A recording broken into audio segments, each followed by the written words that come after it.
এই যে বন্ধুরা দেখেন দিনের বেলায় হাতি।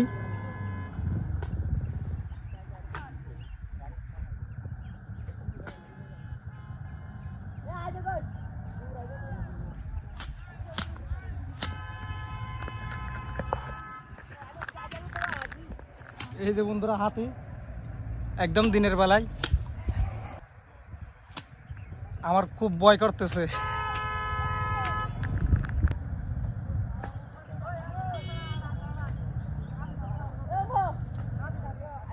ওই